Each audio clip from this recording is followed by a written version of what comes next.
just proceed with and come to you. I haven't asked you a question Oh, since the oh, beginning. Uh, yeah. it's like within a very small span of time. So it's a good example that National India News captured. Huge 2 million is really a huge number. When you really do not have that much of infrastructure and the promotion and everything. Despite that, National India News managed to capture two million milestone. Do you think that if in a similar way the more Bahujan spaces start coming into and start acting, that we would be able to replace mainstream media? Can you just talk about this phenomena and explain this? Actually, it's a very ambitious thing to say for me right now. But yes, the confidence that most of the Bahujan spaces and Bahujan people who have been working in mainstream media earlier and have had certain experiences in such a way that rebuff and rebuttal, like how Mr. Mahatma Jyotirao Phule, he was rebutted, and then they thought that okay, let us, we have to have a special separate movement which caters to our people, our voices, our concerns, our aspirations. So it's something of that sort. And what I feel is that Anurul, you could keep me in the four faces frame, so that I feel I am conversing in a way. Sure, So sure. yeah, please do that. So what I feel is that this can be there has to be two things. One is that it could be done only when we are able to deconstruct and demystify and show how hollow and how empty the existing media spaces are as far as the concerns of the minorities, Bahujans, and everything is concerned. Okay, that is one thing. Only when they create that is developed, then we can have an audience to be able to create that kind of space. So let me give you an example. Just a recent example yesterday. Uh, there is a short, yeah, because you asked the question in context of corona. I mean, like, let's talk about in context of corona or pandemic. I'm giving an example. There's a shortage of oxygen that we are facing. There's a total collapse of healthcare system in a country's capital. Okay, and this particular question is now being raised by the so-called liberal media. Of course, the mainstream media, so-called, or the Sanghi media, is right-wing media, is totally silent. But the liberal media has now woken up and it's questioning. But my question and my role, or any Bahujan person's role, would be, and this is how we will be distinctly different from the liberal media and mainstream media, that if we were to question the existing public healthcare sector, if we had done it long time ago, a continuous interrogation of that particular thing. The liberal media never asked about it. You can take the last 1 year of videos and all the panel discussions that they had.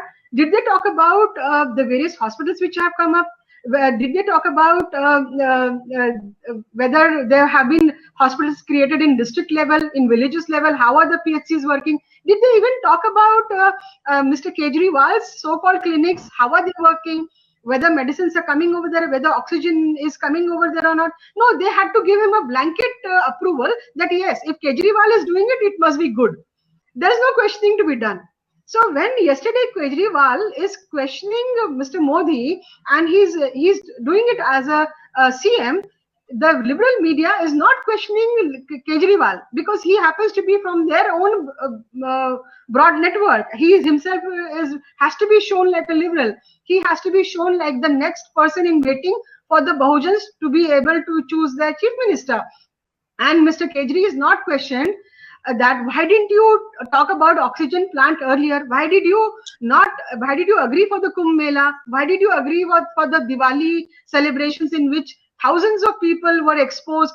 When a CM himself is showing so much of laxity, the same thing is carried on by the general public. So the liberal media, this was the role of the liberal media. It was not expected that the right-wing media or the main media would ask such questions. but the liberal media did not play this role. This is what I want to highlight. This is the mischief of the. So it has all of it is propped up. It is just a gimmick. It is just a game plan to get more credibility to themselves and have a share in the larger pie, have more TRP, or have a more. If the entire Brahman Savarna space is making 100 crores, then the liberal people would want at least 30 crores out of it in the same space. So it's eating the same pie, wanting a share in the pie, but not giving any space to the Bahujan people. Oh, okay, let me talk about Wire. Donia ji was talking about NewsClick and things like that.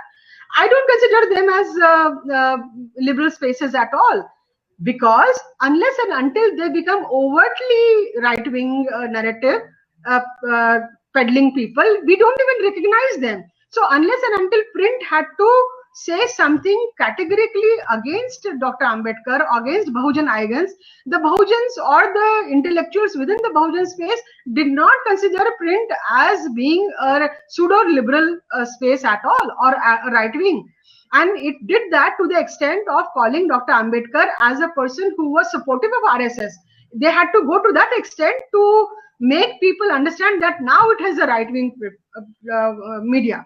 So for all granted, it has to be taken for granted that if the interest of this, if they are the persons of that class, then necessarily the interests remain the same. If Rajesh has already totally dilated upon that fact that how it is they are forced to write about us, they are forced to talk about us, but the very fact that they do not want to give any space to us means that that should be a litmus test, and that should be our main test to assess whether they are really liberal or not. Let me give you the example of Wire. I would definitely want to substantiate what I'm saying with examples. Otherwise, it will be all empty,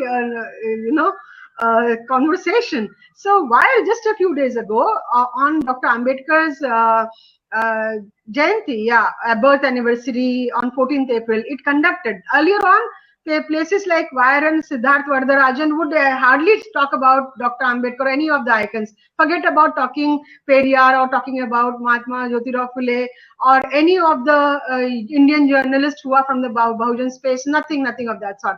But these people this time, they found it necessary that they take an interview of a professor who happens to be from the Bahujan space. The moment the professor started telling how Dr. Ambedkar was totally neglected and how Dr. Ambedkar was not talked about by the Ganga Jamni Tehzeeb, which is the so-called progressive pseudo-liberal Tehzeeb and narrative. He was shut down. He was totally not, the questions they were deflected. The camera was shut down. This is what has happened. Same regarding NDTV. NDTV today, they are questioning why the oxygen is not coming. They never run a program on how the main public sector units are devoid of Bahujans. They never talked about the nutrition policy, which has been totally hankered and tampered by the right-wing narrative of beef not taken out, non-vegetarian food taken out, from the children midday meal scheme. They are being rendered so malnourished. So I don't remember NDTV ever been talking about these root problems. Then they have talked about Muslims also. They have only talked about violence. They have only talked about lynching, something which the right wing does, and these people have to take up the space of showing themselves to be anti-right wingers, so that the rest of the Bahujans or rest of the Muslims gather around them, or they like a Pied Piper, how he leads the rest of the rats towards the same hole or the same dungeon, following him. So they want to play a Pied Piper for the rest of the people. That's it, but no genuine thing. And that is what I feel exposes them, and that is what we all have to be vigilant upon. And that's why I feel that there is hardly any liberal space and NewsClick, or for that any matter, if we go into the depth of the matter, we go behind the scenes, we would see the same dungeon, the same scum lying there. Okay, but before that, I want to ask you one question. You have Anwarul, that you have been in the national capital, and you're also working in the space of media for the past 5 years, writing earlier, and then now you're also in a place where there is something like cinema activity. What I mean to say is that you have traversed to 2-3 important spaces of media. So, as regard is the not only minorities but in general, what do you feel that diversity has been the key buzz, but then has it actually translated? You have traveled also on these accounts. Do you see any changes amongst the youth, especially, and also in the recent 5 years? Has it really materialized? Because despite all the buzz, is something happening, or is just everything is static? Can you please tell us? Thank you so much, ma'am, for this questions. I think it has been, couple of years. I have, started this storytelling, the journey of storytelling. I wasn't, a student of media or journalism. I simply studied economics and chose this stream to tell stories.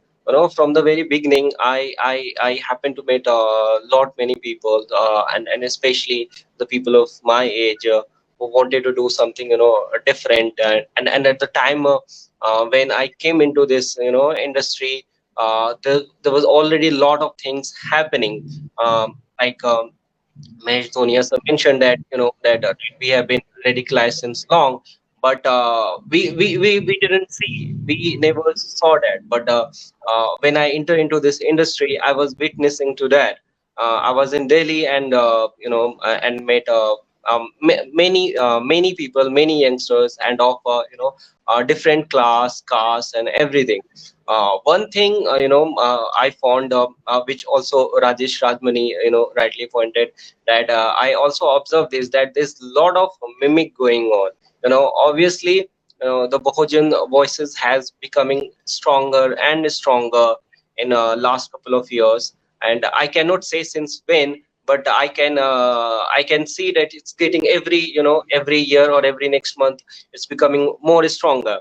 And when I meet many of colleagues, many of the people for whom I freelance and work with, happen to be a different, comes from a different caste and class. So I saw there has been a lot of pressure. There has been a lot of pressure to talk about caste, atrocity, discrimination, and those narrations, those stories are not directly, that doesn't carry that depth, but they somehow trying to mimic the same thing what Rajesh Rajmani was saying. So that I found very interesting, and also sort of happy about that, that this small, which we call the alternative spaces, and the people uh, from Dr. Ambedkar and the people before him, what they have started, and now we can see the seeds that the Bahujan coming in smaller numbers, the youngsters coming in smaller numbers, and leaving their impression, like they're incredible, incredible in writing, in articulating their plights, their story, their journey. They are so articulated, and they are so brilliant in narrating their thing. So it becomes almost difficult for the people who want to hijack their story. So it has become almost difficult for them to even compete. So what they are trying to do is just trying to mimic, and trying to have their space, which they have been owing since don't know when. They have been owing, they have been telling all our stories, but now they are just trying to struggling to mimic. And I personally feel that the way the new people, the younger generation is getting involved into it, and with the the spirit, and the kind of articulations and the kind of stories, and obviously media, the technology has helped a lot. you know Earlier, to have this kind of session, we would have need a lot of infrastructure, but now we just need some amount of internet. So technology and mobile phone has, I happen to work with What about, lot of. sorry to interrupt you. What about the minority Muslim narratives? Has it undergone any change, coming as a pressure to what the Muslim voices want to, concern? Because many I've seen on social media and otherwise also, they wouldn't want them to be focused and bracketed as a communal community, which has to be talked only in terms of a retribution which is coming from the right-wing politics, but a huge plethora of things which are associated with it.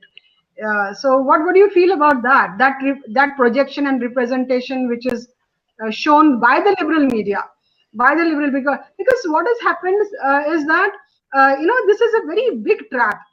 For years together, it's like keeping somebody hungry, okay, and the people who are keeping a certain section of people hungry are together in it, and then one of them, one section tries to be a little benevolent ki inko do char rotiyan de do, and the other remains as cruel as possible. So naturally, the people who are suppressed and oppressed and who have been denied, they feel very good that okay, somebody is giving us when nobody has given us for such a long time. Somebody is letting us speak or talking about us. So then that is what they do, and they take that empathy towards them, or that well-wishing sympathy towards them, and this is how they again try to be the voices. ये video अगर आपको पसंद आया हो तो इसे like करें, comment करें, शेयर करें और हाँ, हमारे चैनल को सब्सक्राइब करना ना भूलें ताकि देश विदेश से जुड़ी खबरें आप मिस ना करें, क्योंकि कोरोना काल में 2 गज दूरी, मास्क है जरूरी।